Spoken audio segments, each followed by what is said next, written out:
Baik, di sini kami akan membahas dua organel sel, yaitu retikulum endoplasma dan badan Golgi. Sebuah sel juga memiliki suatu sistem jalan-jalan yang kecil. Jadi, jalan-jalan tersebut sebenarnya merupakan pembuluh yang disebut retikulum endoplasma. Saat kalian mendengar kata retikulum endoplasma, bayangkan saja jalan raya seluler.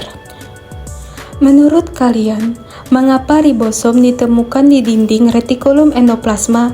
Ingat, retikulum endoplasma merupakan sistem transportasi sel.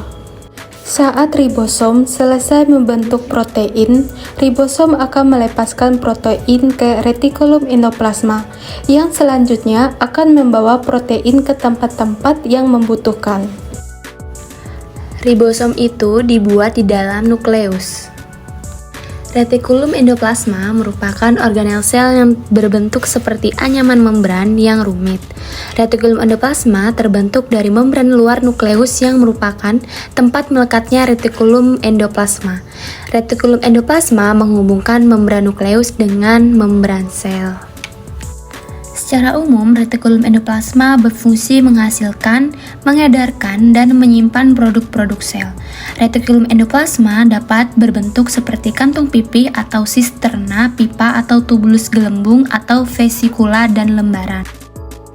Ada dua jenis retikulum endoplasma. Yang pertama adalah retikulum endoplasma kasar dan yang kedua adalah retikulum endoplasma halus. Jadi pada retikulum endoplasma kasar di permukaannya terdapat sejumlah ribosom yang menempel.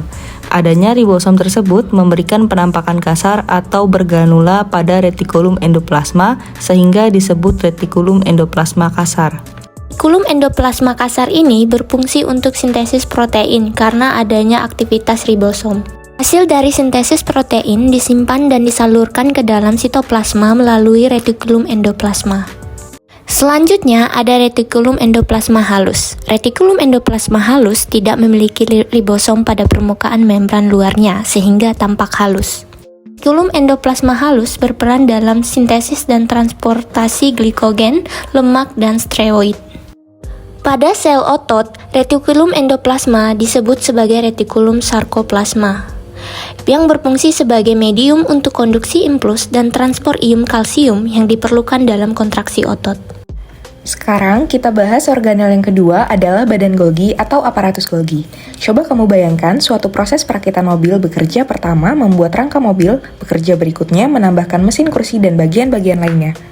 Jadi, dalam hal ini ribosom adalah pekerja pertama. Ribosom membentuk protein besar, selanjutnya badan Golgi mengambil protein-protein tersebut dan menjadikannya protein besar. Setelah selesai, ribosom melepaskan protein-protein baru ke dalam sel untuk memperkuat dan membangun sel. Dan Golgi merupakan organel sel yang terdiri atas setumpuk kantung pipih yang dibatasi oleh membran. Badan Golgi terdapat di semua sel-sel hewan dan sel tumbuhan, terutama sel-sel yang aktif yang melakukan sekresi. Jadi, kalau pada sel tumbuhan, badan Golgi ini bisa juga disebut sebagai diktiosom. Fungsi utama badan Golgi adalah untuk menyimpan hasil sekresi sel. Badan Golgi juga menyimpan protein dan lemak yang disintesis di dalam retikulum endoplasma dengan cara menggabungkan vesikula yang lepas dari retikulum endoplasma dengan kantung pipih badan Golgi. Hasil sekresi disimpan di dalam vasikular yang akan bergerak menuju membran sel untuk mengeluarkan hasil sekresi. Sebagai contoh, beberapa enzim pencernaan dari getah pankreas berasal dari badan Golgi di dalam sel-sel pankreas.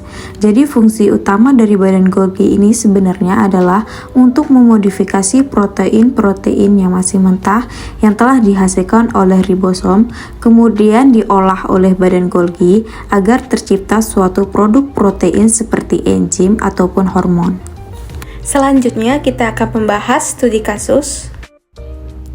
Badan Golgi berperan penting dalam pemrosesan, penyortiran, dan pengiriman protein yang terkait dengan pertumbuhan dan perkembangan kanker.